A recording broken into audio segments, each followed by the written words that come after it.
The Passion of our Lord Jesus Christ according to Matthew.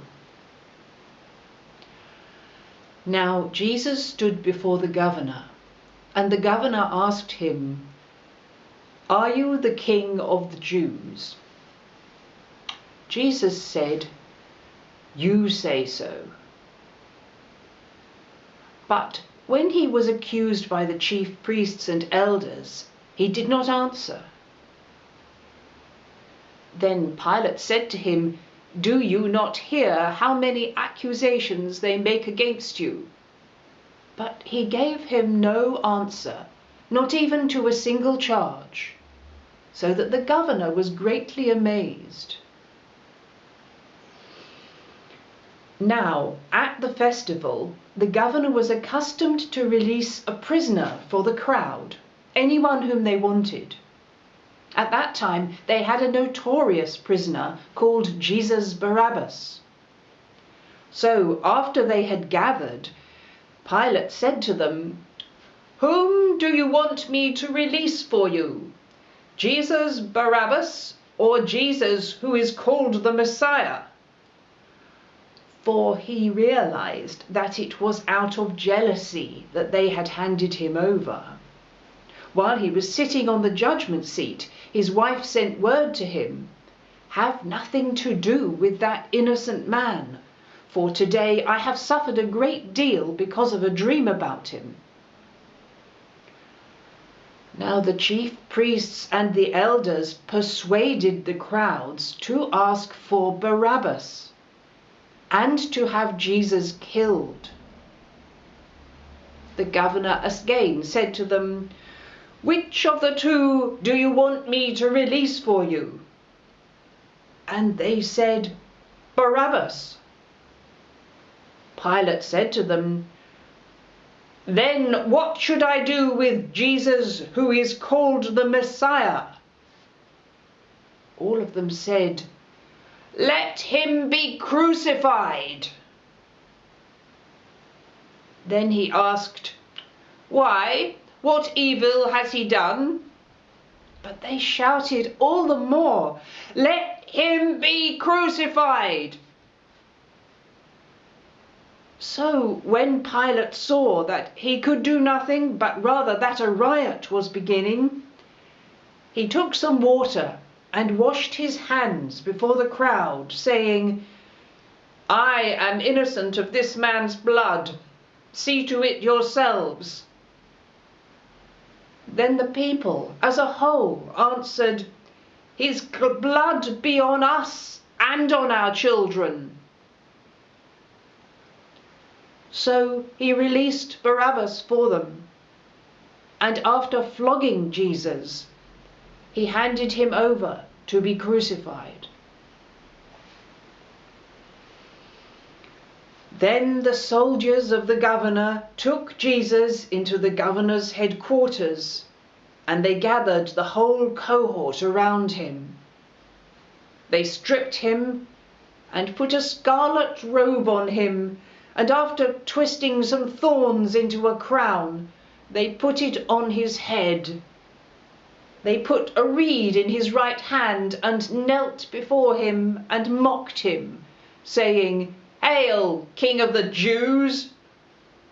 They spat on him and took the reed and struck him on the head. After mocking him, they stripped him of the robe and put his own clothes on him. Then they led him away to crucify him.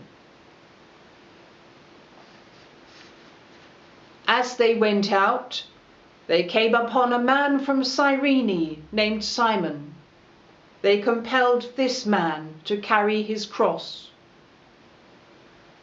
And when they came to a place called Golgotha, which means place of a skull, they offered him wine to drink mixed with gall.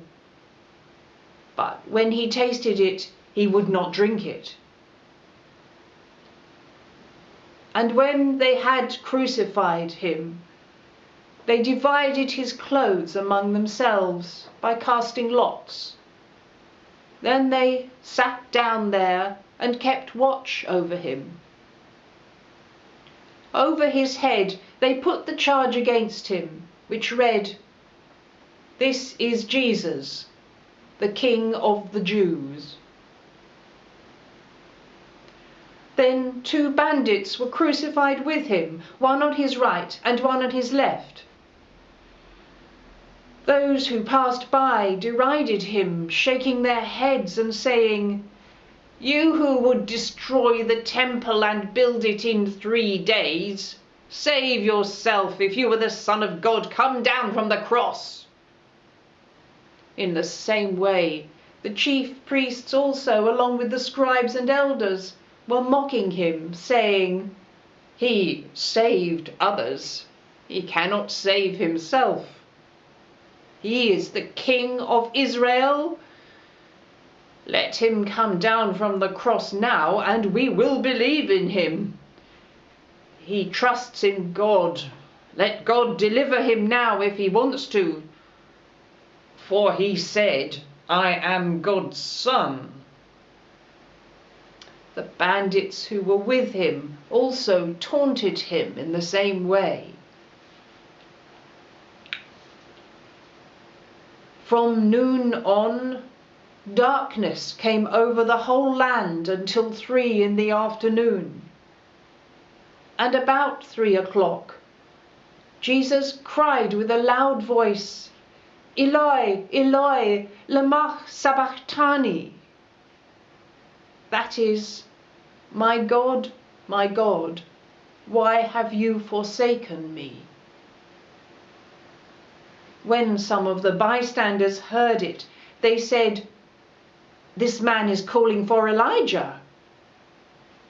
At once, one of them ran and got a sponge, filled it with sour wine, put it on a stick, and gave it to him to drink. But the others said, "Wait, let us see whether Elijah will come to save him." Then Jesus cried again with a loud voice and breathed his last. At that moment, the curtain of the temple was torn in 2 from top to bottom. The earth shook and the rocks were split. The tombs also were opened, and many bodies of the saints who had fallen asleep were raised. After his resurrection, they came out of the tombs and entered the holy city and appeared to many. Now, when the centurion and those with him, who were keeping watch over Jesus, saw the earthquake and what took place, they were terrified and said, "Truly, this man was God's Son."